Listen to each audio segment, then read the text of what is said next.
Hey y'all, before this video gets started, I want to send a shout out to all the new subscribers. Welcome to the Behind the Bench Sports Network, right? This is the Kobe Bryant Film Room signing in, y'all. Shout out to Big Dog Talk Sports, Rashad, JB, Kelvin, the case for the Kobe Bryant as the GOAT YouTube channel, y'all. We in the house with this, man. Try and get this thing popping off. We're exposing the media one day at a time, y'all. In this video, you're gonna see some Hellafide cat. So y'all sit back, enjoy the ride, get something to drink, whatever you got to do. Signing out, y'all. This is Kobe Bryant Film. Peace. Welcome to the Kobe Bryant Film Room, and in this edition of the Kobe Bryant Film Room, this is Hellafide Cat, right? So we're here, and I wanted to go back in time to expose Nick Wright, right? Nick Wright, you ain't think I was gonna come for that ass, did you, boy? So I'm back in full effect to expose these clowns. You know what I'm saying? I wasn't on YouTube back then, so I couldn't react to this video, but I wanted to react to this video today. We gotta get that ass, y'all. No homo. Pause. Without further ado, let's get into it. Since it's his list, he's ranked just right for Nick Wright.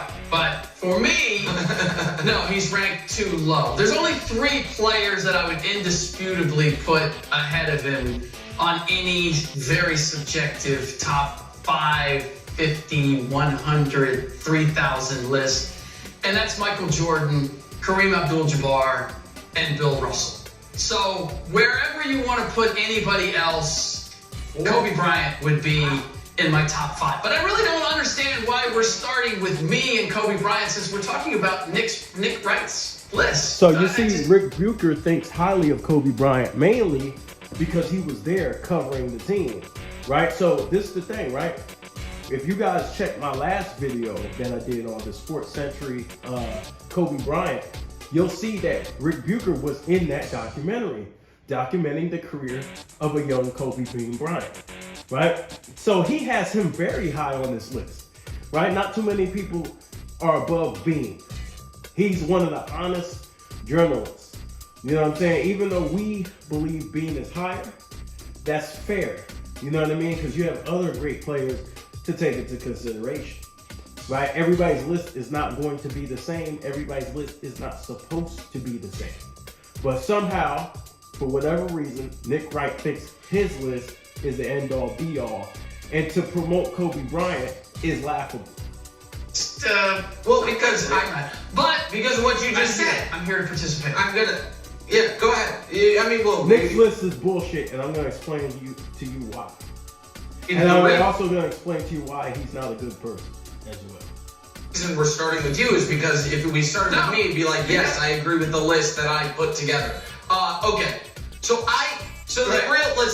Kobe is 6, and it's the last 50 years, so Russell's ineligible. So the 5 guys who are left on the list, you know, and I won't reveal the order, are obviously Kareem, Michael, LeBron, Magic, and Duncan. Those are the 5 guys who are ahead of him on the list. I don't think it is worth spending time, at least a lot of time, on the fact that Rick Bucher just said he has Kobe Bryant ahead of LeBron James on his all-time. Well, he was ahead of LeBron James most of his career. Isn't that right, Nick? From 2003 to 2010, 11? Kobe was ahead of LeBron. LeBron really ain't take over the league till 2012. And then how would you say Kobe's last great year was 2015?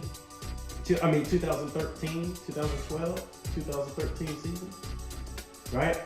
And then it's been LeBron when? As far as, I'm talking about as far as like him just owning the league, owning the NBA. LeBron's really had only a couple of years of dominance before Golden State took over. You know what I'm saying? And then he won one in the middle of the Golden State's reign to the top.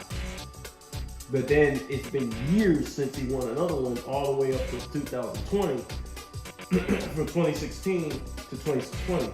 So LeBron won 2012, 2013, then 13, 14, 14, 15, right? He lost, but he won in 16, 17, 18, 19. There's 3 more. So, okay, so where's this incredible reign that Nick Wright and these guys are trying to make it seem like? If you ask me, the Steph Curry, LeBron James conversation is actually more closer than the Tim Duncan, Kobe conversation. Because if you're talking about championships, which they like to use Tim Duncan against Kobe as far as the championships, Tim Duncan won a championship in '99, and his other championship was in 2014. So in that span of time, in the 2000s, Tim Duncan only won 3 titles. In the span of 2000 to 2009, 2010 season, Kobe won 5 titles. But even if you want to take away 2010, which you can't because it was the 09-10 season, it would be still 4-3, right? But LeBron and Steph played less time and got more championships. If you want to do the championship thing, which I don't do, I'm just playing their stupid ass game that they play with Kobe and Duncan, right? So, okay, so now let's continue. Because it is just such an indefensible point. Like, the thing Kobe did the best was score, and LeBron scores more. The thing Kobe... LeBron scores more. How does LeBron score more? LeBron had a longer career.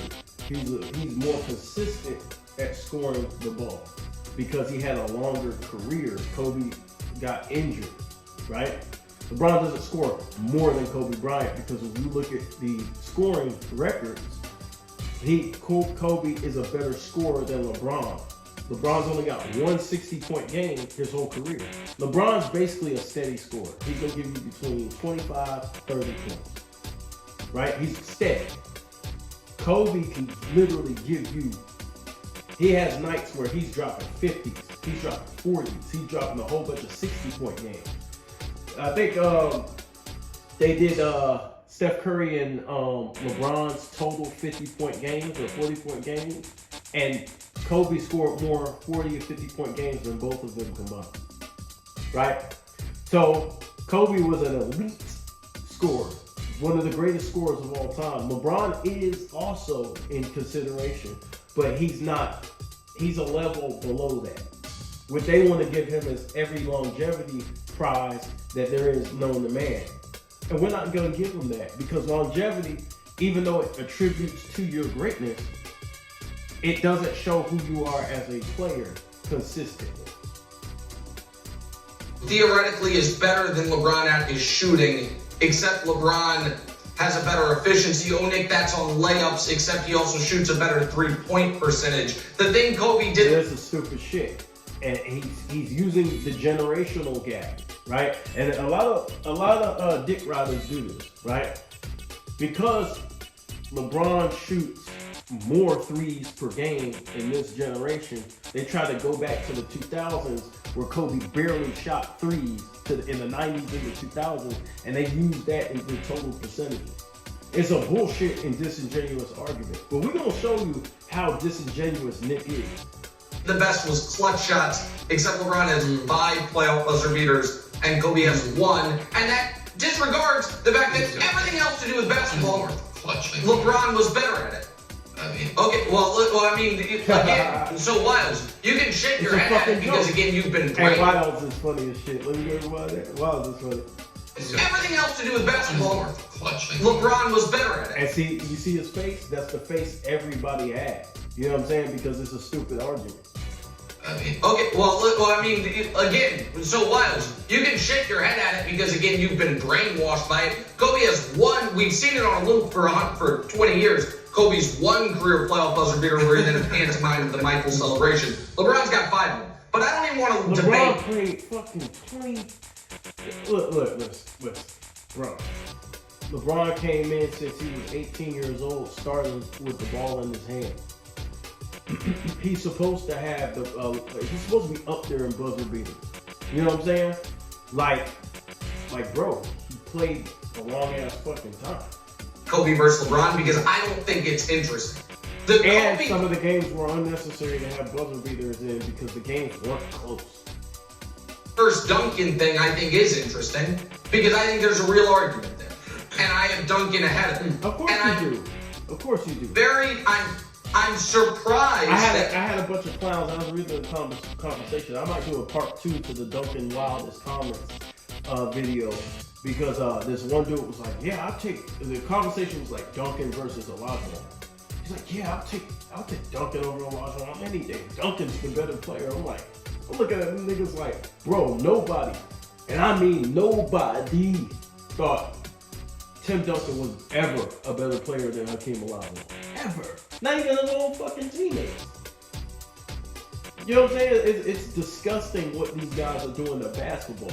Two guys who played in the same era, and that Duncan, with a higher degree of difficulty, had... How the fuck did he do it at a higher degree of difficulty? His first championship was in '99. Patrick Ewing got hurt. That was a gimme championship during a lockout season, right? A shortened season, right?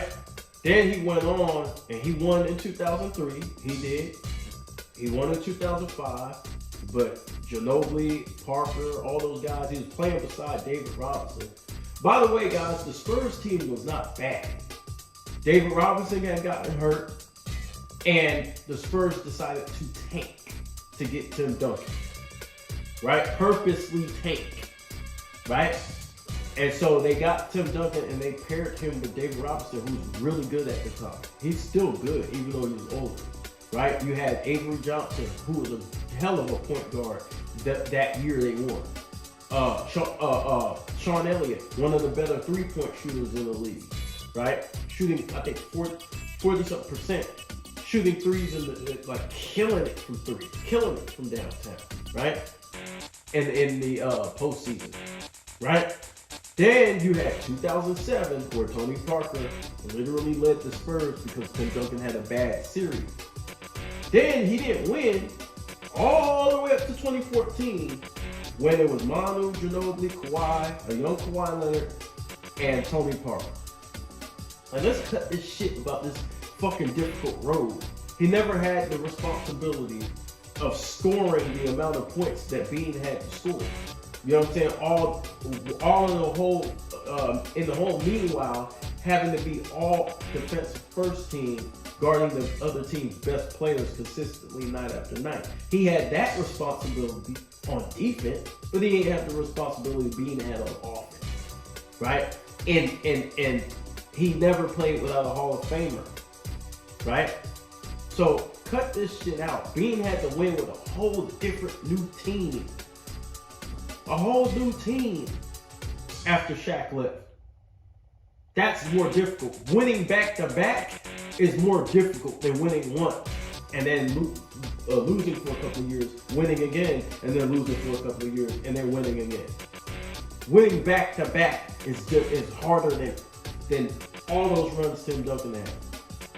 Never had a down year. 50 Stop wins. Stop it.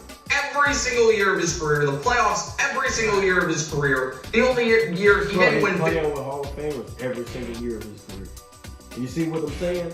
And so because other people ain't playing with Hall of Famers and they don't win 50 games, that means a nigga better than them. So that means Tim Duncan's better than LeBron then. Using that logic, right? Oh no, not with Nick Wright, because Nick Wright's a hypocrite. And he's up there for clutch sports. And we're gonna expose some things, y'all. 50 was when the season was 50 and he won the title that year. That you would argue that Kobe is ahead of Duncan.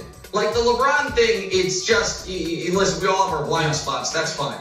But Kobe ahead of Duncan is interesting to me. And I'm curious. It's ridiculous, bro. Like, what has LeBron done that was so special that puts him ahead of Kobe? I still don't get it. Like, I still don't get it. Now, he won in 2016, but the Warriors were damn near in the infirmary. You know what I'm saying? And then you look at, 2018, he lost. So basically what we're going to do is we're going to hype up making it to the finals. Well, shit, Jerry West should be in everybody's top 3. If we're gonna do that.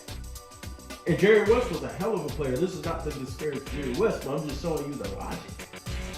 If the logic is winning, then you would have to put Bill Russell in this conversation. And even though he admitted Bill Russell, right? He said the last 50 years, I guess he don't want to count Bill Russell because they'll put LeBron, he'll have to explain why he doesn't have Russell above Duncan to fit his bullshit narrative. But if you're going off stats, it's Wilt. If you're going off rings, it's Russell. Like, are you going off the individual or are you going off the team, sir? Because the Spurs were winning 50 games before Duncan got there. Facts. Why? Okay, sure, then no problem. But I'm curious why you think Kobe is ahead of Duncan. I'll lump all this together for you. Get him, Rick. Get his ass, Rick. I'll answer both of those. First of all, there is the difficulty of when you're talking about different eras to make comparisons. The competition was different, the game was different. Exactly, the defense is different. The person guarding you is able to do different things. So the percentages are not going to be the same. So when all these niggas try to jump to LeBron's era, to Kobe's era, to compare LeBron and jump Kobe's era, to go to Mike's era, the defenses were the same. It wasn't the same. The rules were way different. You know what I'm saying? Zones compared to illegal defense rules. Fucking hand checking compared to no hand checking. Right? Big men played, the offense was played from the inside out. Now it's from the outside in. It's a whole fucking different game. And this fool's trying to just look at percentages, which is what dumb niggas do who don't know basketball. They just look at percentages and read the stats and say, well, he shot this percentage. Yeah, but nigga, against who? The nigga's wide open half the goddamn game because nobody's hustling to play defense. Goes down the lane, no rim protection. So we're gonna talk about rim protection in this era? Let's talk about rim protection in this era. Right? Oh, that percentage ain't that as impressive as it would be in the other eras. Now, I want you guys to take a look at this, right? We look at LeBron's great field goal percentage, right? Because that's what they hang their hat on. What was that field goal percentage in the 2000s? It wasn't above 50. It was around, I think it was right at 47, damn near 48. Still great, but he's laying up the ball. He's getting to the rack. It's still a great percentage, but it's not what it is now. Right? It's not what it is now. He's not shooting the ball. When you shoot the ball, you're going to have a little bit of a lower percentage. Kobe's field goal percentage during the 2000s was 46%, guys. Don't let these fucking clowns fool you. And Kobe was taking what they call awful shots. Right? What they call bad shots. And he was shooting more threes. Right? He was shooting more threes than Jordan. Right? So his percentage would dip in an era where everybody's percentage dipped. See, they want to make it seem like it's just a Kobe thing. Look at Allen Iverson. Look at T-Mac. Look at all his contemporaries. They all shot similar percentages. And they were jump shooters. They weren't just driving the ball. Mainly, LeBron was just driving the ball. He was not shooting a whole bunch of threes. Let's stop the bullshit. Etc., etc. So we always reduce these things to numbers. Even if we take accolades, we reduce it to numbers. 3 MVPs versus 2 MVPs, whatever it might be. And that looks nice, but it's not reality. Rick Bucher's the only smart nigga that they chose to keep on TV. I don't know why they chose to keep him around, but he's the only intelligent one. He tries to make an intelligent argument for basketball. What I have is, the benefit that I have is that I saw Tim Duncan, Kobe Bryant, and LeBron James all play. They have eyes, just like the rest of us, and they try to dismiss what we've seen with our own eyes, which we're not going to allow them to do, y'all. We just ain't going to allow them to do it. Entire careers. That shit and over so with. It's not a matter of me having to measure numbers or accolades or all of that, because I'm conscious of all of the variables that are involved.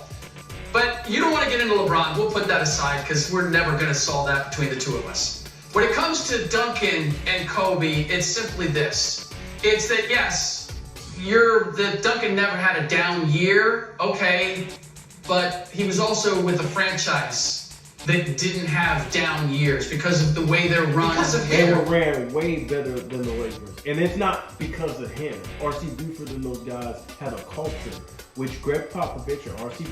Buford, the owners, were the leaders. The owner and the coach was a leader of the franchise. Meaning, till this day, if you come into Coach Pop's team, you're going to play Coach Pop's way. Coach Pop is the leader. It's almost like going to Miami, right? You have Pat Riley in Miami, right? And he has a culture of, hey, you get there, you're going to work out. You know what I'm saying? You're going to be fit. Your ass going to be in shape. You're not going to be able to bullshit the way you've been doing it all over in the other cities. You know what I'm saying? Here on this team, you're going to work out, you're going to be in shape, and you're going to be professional. That's leadership from that level. During that time, the leadership of the Lakers wasn't great. They were rebuilding, sir, on purpose with a superstar, with a top level talent of Kobe Bryant, all-time top level talent on their team. They were rebuilding the franchise with young players. Second-year player in Caron Butler, Lamar Odom. Then you had Chris Mim from the fucking Cavs. You had Luke Walton, who was in his second year. Like, get the fuck out of here, man. Coach, and they had the same coach. Kobe didn't have that experience. Like, he didn't have Fuck the starters. Y'all see the starters, Kwame Brown and them. Fuck the starters. Y'all talking about how terrible they are. Look at the bench of the Lakers. Fuck the starters lineup. Look at the bench. that nucleus. There were a lot of changes made in terms of coaching and personnel over the course of his career. I simply look at the accomplishment of winning. It's more amazing to rebuild and roll with a brand new team than to consistently play with 3 guys their whole career or 2 guys their whole career. 3 in a row and then 2 in a row, and how difficult that is physically and mentally. Exactly. And that's one of the downsides of when I look at Duncan and the Spurs. He never went back to back. You couldn't repeat. Listen, repeating as champion, defending your title, puts you in a whole different stratosphere as a basketball player, because that means you have a dynasty. And I know people are going to get mad at this, but I don't know if the Spurs are a dynasty. It depends on your definition, right? If your definition of a dynasty is they won for 5 years or whatever the case may be, or they were in contention throughout the whole decade, I understand. But if your definition of a dynasty is winning back to back, right? Then that would be Kobe Bryant. He would have another dynasty. He would have 2 dynasties, which has never been done in the history of basketball. Right? So just to write that off as if everybody could do it is bullshit. And that's just an ordinary thing, and that winning 50 games is better than having 2 dynasties? No, sir, absolutely not. Is that they never won back-to-back championships. They never dominated beyond one season. And knowing the toll that takes, the challenge that is. And by the way, Kobe did that twice. That stands as a huge accomplishment. And I also believe that Kobe is vastly devalued for his contribution and what he meant to the first three-peat team with the Lakers. Kobe was as much the closer as Shaq was the starter on that team. And whether it was in the finals or whether it was during the regular season, Kobe was as important to those championships as Shaquille O'Neal was. And I feel like as we move on, it has become, he was definitely the second banana, and he was I absolutely disagree with that assessment, but you know, I agree with Rick Bucher, but I disagree with the fact that people say that. You know what I'm saying? Because Rick Bucher knows that during that time, bro, they were a 1-2 punch. Kobe was just as good as Shaq. You know what I'm saying? In a different way. He was doing his damage on the perimeter. That's what made them dangerous. Kobe would do his damage on the perimeter. Shaq did his damage from the inside. riding Shaq's There coattail. was no carrying going on. And I will never give in to the idea of that. All right, Rick, I do agree with Nick's list. I think Kobe is Kobe. Of course you do. Of course you do. Clutch Sports. You're from Ohio. The only reason why. Okay. Rated at 6.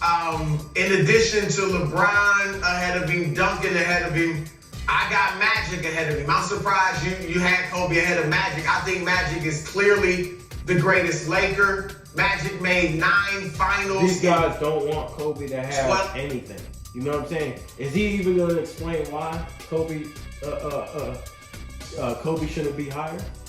At least give an explanation. Seasons with the Lakers, before he retired and, came back later for a bit. He carried, to a large degree, an older Kareem Abdul-Jabbar. You hear this, clown? Carry the older Kareem. He just carried Kareem. Are you hear this, clown? One of the greatest players of all time. So you're diminishing Kareem. So why is Kareem so high if he got carried?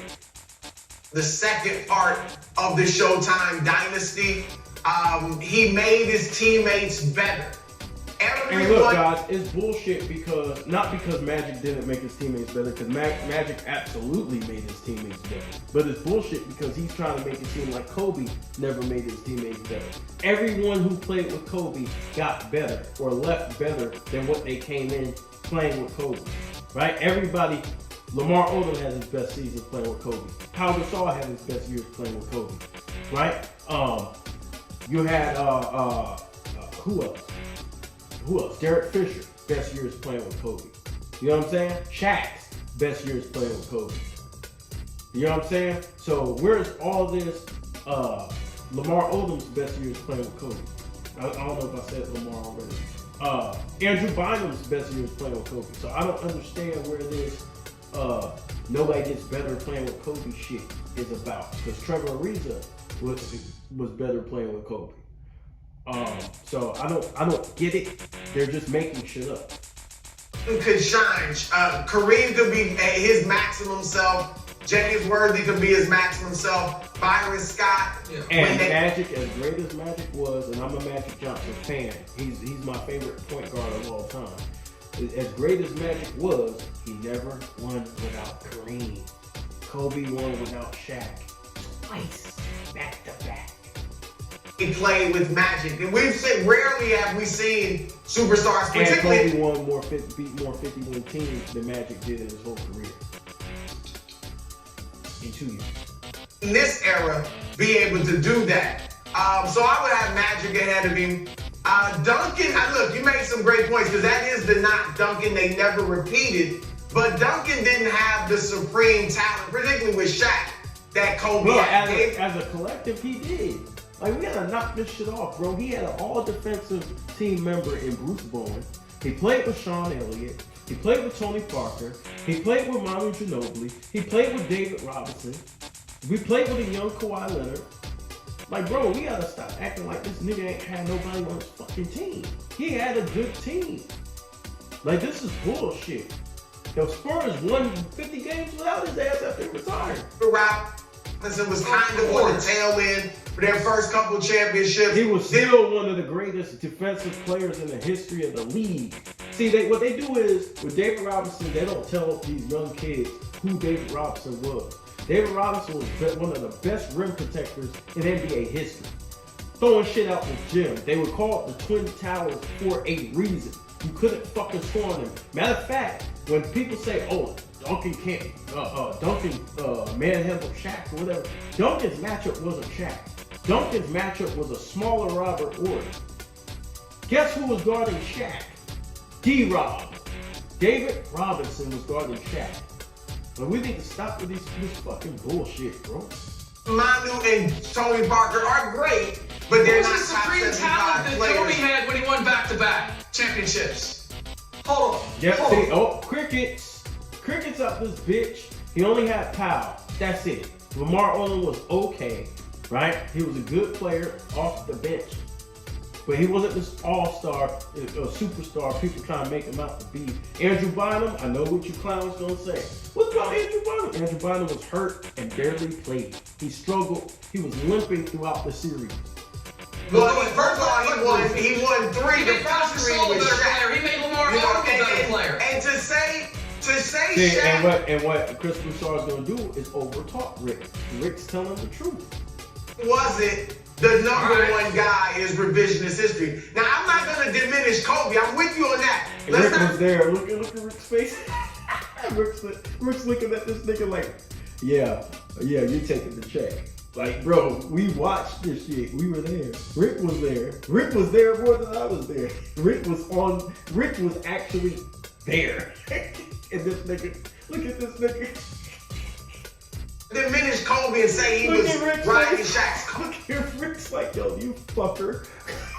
coattails. But to say it was even, and It was even.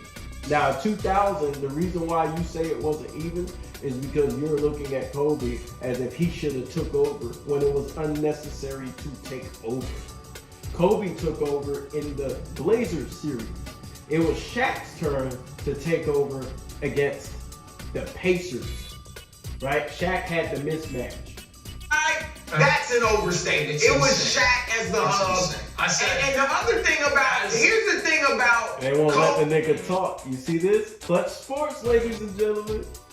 Kobe, that's Hey, I'm like I said, y'all gonna come on this page one day. Y'all gonna see hundreds of videos, and y'all gonna see that one video at the top saying the LeBron James film room. Welcome to the LeBron. Hold on, I gotta practice that. Welcome to the LeBron James film room. I want to thank Rich Paul for supplying the checks. I want to thank Nick Wright and Chris Broussard. I have a real issue with Kobe's. I mean, like I said, I got him 6, so I got him high. But Kobe was not efficient, Rick. And that is a huge. He shot. Rick knows what this shit is about. Rick knows what this shit is about. Rick looking at the niggas like, how you gonna do this? Look at Wild. Them niggas be looking like they tired of the bush. 44% for his career. He never shot 47%. He knows. And see, the reason why Rick has this look on his face while looking at Chris Broussard, because he knows what he's doing. See, the younger generation, they're not going to pick this up. They're going to say, yeah, that's right, because they're fans of LeBron and they want LeBron to be as high as possible. They want LeBron over Jordan, LeBron over the world, right? They don't care about history. They don't care about facts. But Rick is looking at this motherfucker like, bro, you know it's a different era. You knew Kobe, you know, because you were there, you know Kobe played in the dead ball era where scoring was at an all-time low and percentages dropped. And the NBA had to increase the rules to get people's percentages up and increase scoring throughout the league. You were there. Season. And that's playing 8 years with Shaq, drawing double and triple teams in his prime. So that is one of the major things. Rick's like, that's another lie, right? So Chris Broussard just keeps throwing shit at the wall hoping it sticks. Rick's sitting there like, okay, that's another lie because Shaq wasn't just doubled and triple teamed. Kobe was wide open. I'm showing you guys the games, y'all. That's not how it went down. Kobe was double teamed at times too, just like Shaq. They're lying because they know that people gonna look at Shaq like this big monster and say he was always double teamed and triple teamed. Remember, game 1 of the Pacers series, it was basically single coverage with Rick Smith. Right? They didn't double till after Shaq really got off and started fucking them up. But they double teamed Kobe at times. Right? But Kobe ain't really need to get off. He just kept giving the ball to Shaq. You know what I'm saying? That particular game. But we got game 4, you know what I'm saying, where Kobe showed out. You know what I'm saying? So they're trying to make it seem like Kobe didn't contribute. Some games with Shaq, some games with Kobe. You know what I'm saying? A lot of it went to Shaq because why? Shaq had the advantage. And in basketball, let me ask you guys this, right? You guys ever played basketball at the park and you got a nigga who's 6'2", 6'3", maybe 6'4", and he's being guarded by a guy who's 5'5", 5'6", 5'7". What the fuck are you gonna do every single time down court? Because he has a size advantage and the weight advantage, you're gonna dump the ball down to him. You're not gonna just take these unnecessary jump shots. Because if Kobe had taken those unnecessary jump shots, Chris Broussard and Nick Wright would sit there and say, "See, he's selfish." That has, to me, a LeBron and a Duncan. I know Duncan's a big guy, but a LeBron in particular ahead of Kobe is that he was far more efficient, which makes it easier for your teammates to play around you. Yeah, but he lost less, and actually his teammates, it wasn't easy for them to play around. They're just making shit up. Chris Bosh talked about how hard it was to adjust his game. Kevin Love had unlimited pressure on him about having to perform and adjust his game. You know what I'm saying? All these guys had to adjust their games around LeBron James. If you're not like a scoring type guard, it's hard to adjust your game around LeBron. Russell Westbrook had a hard time adjusting his game around LeBron. These guys, they just make shit up. And this is recent history. We just seen this shit. Anthony Davis is having a more difficult time adjusting his game around LeBron. You know why? Because Anthony Davis is not getting the touches he normally would get if he was on another team. If he was on another team where the ball kept going to him down low and he was able to eat, he would put up bigger numbers. But he has to split that time with LeBron James. The Lakers have not really been that successful since in LeBron's stint in LA as the media tries to hype it up to be. It's ridiculous. All right, there's a few things I want to say off top because I do want to drill into the Duncan. Why does he need so much help? If he's such this better, if players could just get on the team and play with him, why do you need so many trades? Like this fucking like lies, bro. The LeBron part is just objectively speaking an insane opinion to hold. The Magic part, I didn't even think about it, is an equally insane opinion to hold. Magic Johnson played 12 seasons in this league pre-HIV. 9 of those seasons he went to the finals, and 9 of those seasons... How many championships did he win, sir? 5. And they got their ass whooped by they got their ass whooped by Houston, the team they were supposed to beat.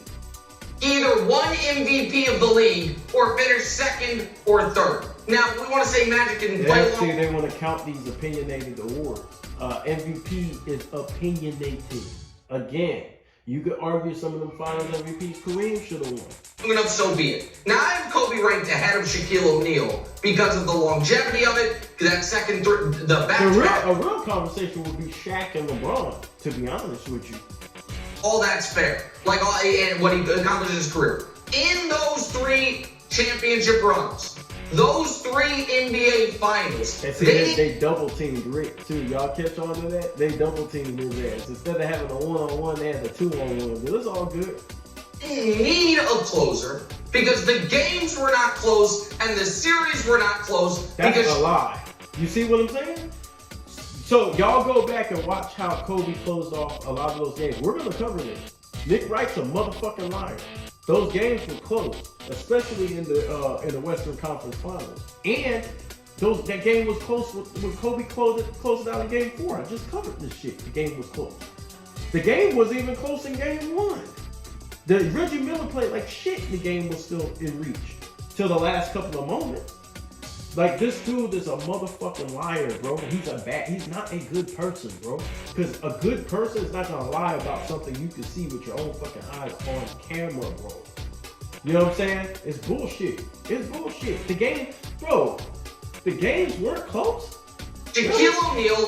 Fucking, bro, the Kings went down to the wire. The Portland series went down to the wire. Across those 3 NBA finals. Oh, he's talking about just the finals. It's fitting, because Shaq had the mismatch against a weak Eastern Conference. It's fitting he would just use the finals. Average 30. He's not going to go against common sense with telling him he had the toughest competition. Right? And whoever came out the East was going to beat whoever came out the West was going to beat the East ass. 6, 15. Bro, Portland, Rasheed Wallace talked about this. Him and Bonzi Wells. Y'all go check out Rasheed Wallace and Bonzi Wells' podcast. They talk about how if they would have came out the West, they were beating Indiana. They would have whooped their ass. You know what I'm saying? Everybody knew. And that's why they were so hurt by losing to the Lakers. Them and the Kings, because they knew if they went to the finals, they beating whoever's ass is in the East any fucking way.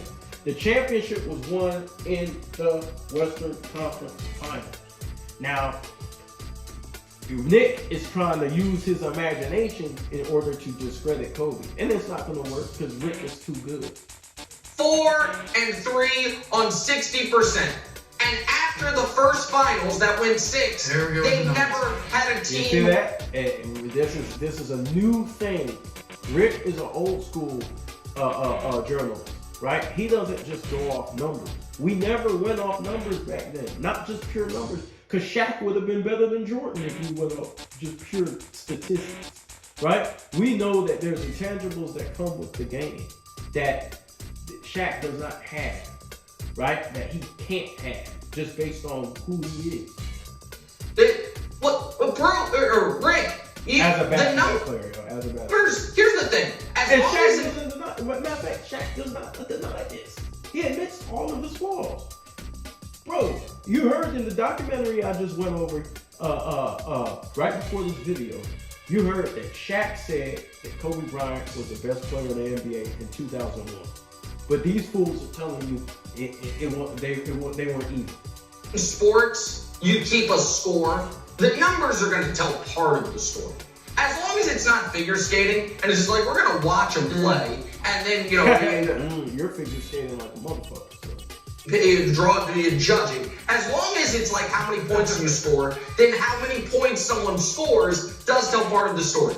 But I want to talk about Duncan for a second. Stay here with me on Duncan. Not Kobe versus shit. This Duncan shit is asinine, bro, because nobody was saying this shit before last year. It's asinine. David Robinson was amazing in 99 when they won their first title.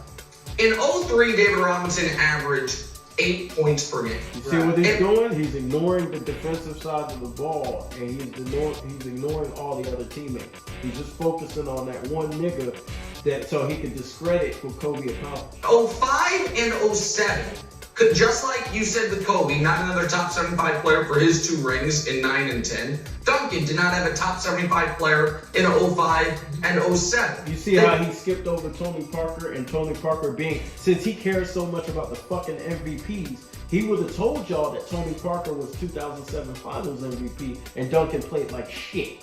See, he didn't talk about how Duncan played.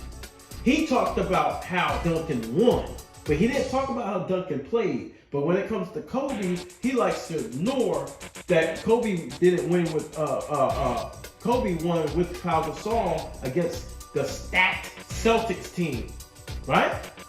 He didn't say nothing about that with 4 Hall of Famers. If Rasheed Wallace makes the Hall of Fame, that'll be 5 Hall of Famers.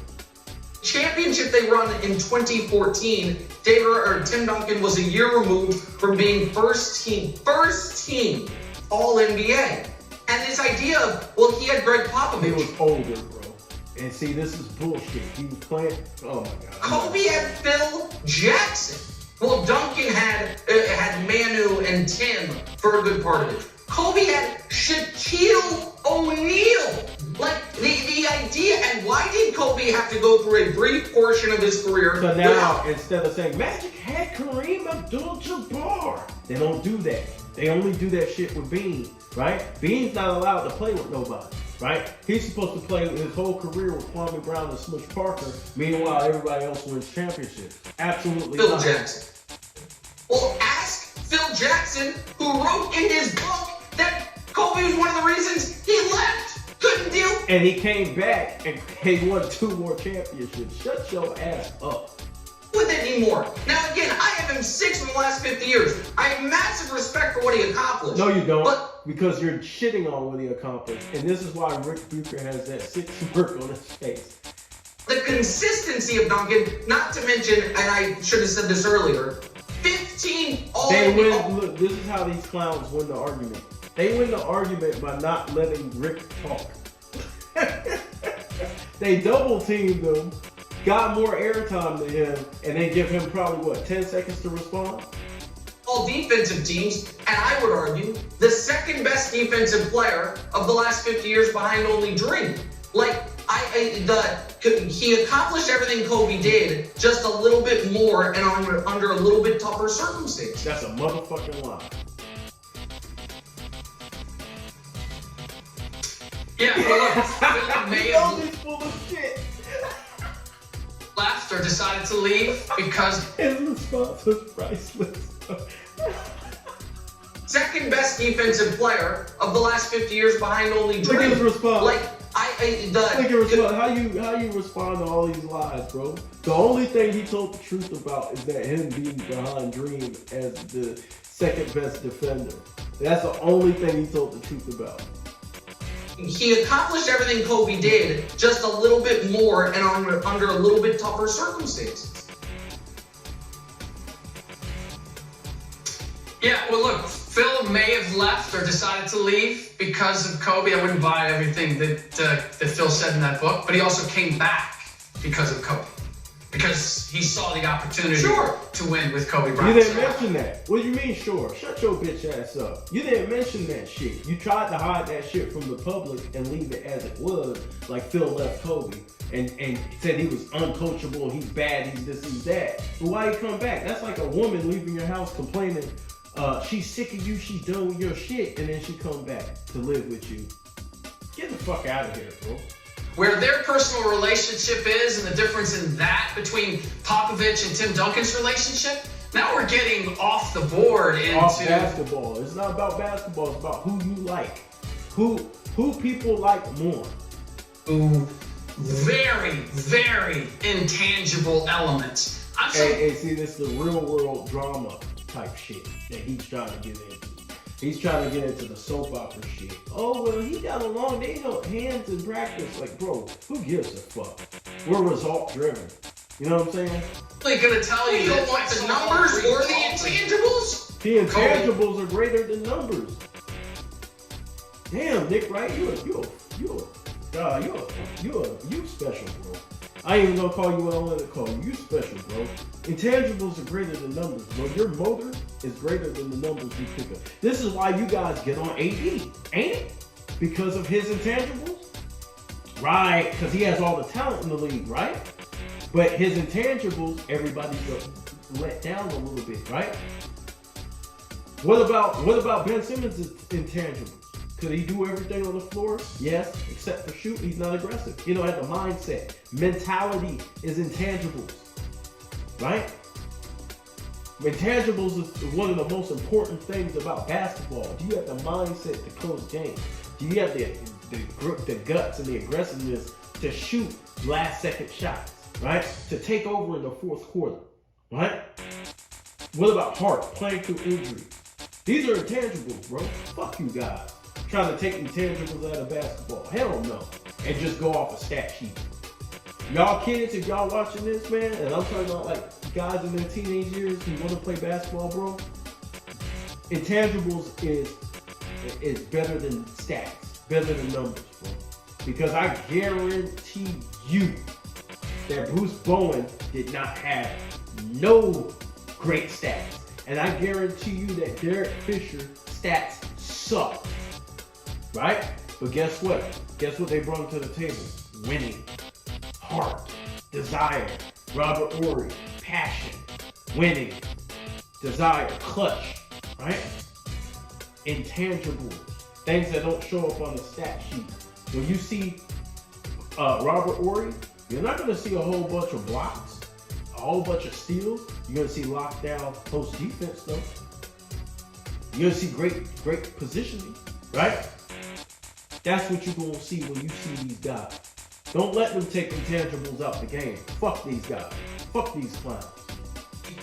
What are we talking you? Draymond Green's stats don't pop out on paper, but they praise these same clowns, because I guess Draymond Green is a Clutch Sports client. These same clowns will praise Draymond Green as this all-time great defender, but he does not have great statistics. He does not have great defensive numbers. He don't. So let's stop the bullshit. And Shaq, We can't use I stats saw or them all intangibles. play, and if I step back, I saw them all play. And if you ask me who would I take to start my team, who do I think was the best player based on seeing them play in all sorts of situations up close, not on TV, up close. Yeah, yep, see? You see how he's reminding them? Nigga, I was there, bitch. I'm taking Kobe Bryant. Thanks for watching. I'm taking Kobe Bean too. And I bet you a lot of y'all watching this video would too. But even if you take LeBron, that's okay. Even if you take Duncan, that's okay. But back then, it's not ridiculous to say Kobe.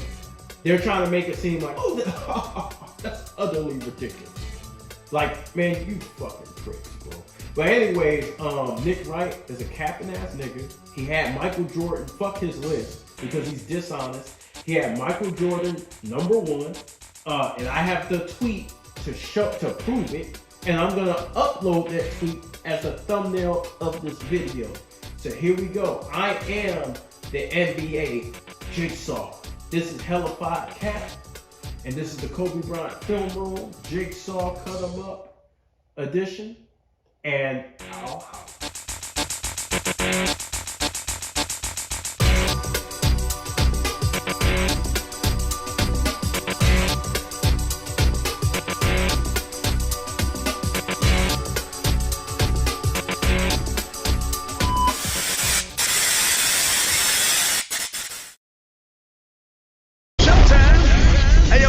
Stop playing with these people, man. They want to see you act all crazy in this motherfucker, man. Take that jacket off and go crazy on them niggas, man. You know what I'm talking about? What do it mean to be the boss? It means second place is the first one who lost. The crucifixion, the being nailed to the cross. Truth or fiction, it's a hell of a cost. Do the dishes.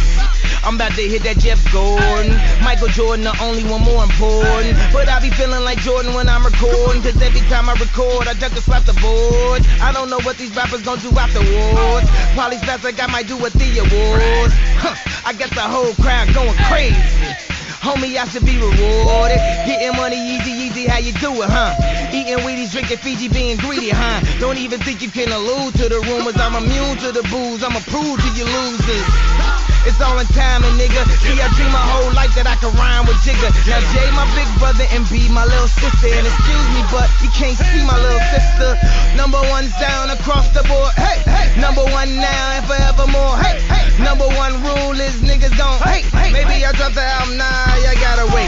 And on the net they showing pictures of my Cali place. I made back in it wide, but it still got the Cali place. All my old girls know that I'm the one that got away. I think about a Christmas to play some Donny Hathaway and keep my bulletproof hater coat on. Looking at the photos that I'm looking crazy dope on. Hand up, talking shit, yeah, I get my poke on. And go home with something to poke on. That's what Dre said, but this what Ye said. How Ye doing? Who Ye screwing? That's for my dick to know, before you get to know him. She ain't give you ass, that pussy fictional. I gotta give her the eviction note. Get your ass out, bitch, vomit note. 5 seconds to the song and we getting close. I got the power, motherfucker, if you didn't know. Chill, man, chill, yeah, chill. Shit's burnt up already. Sober.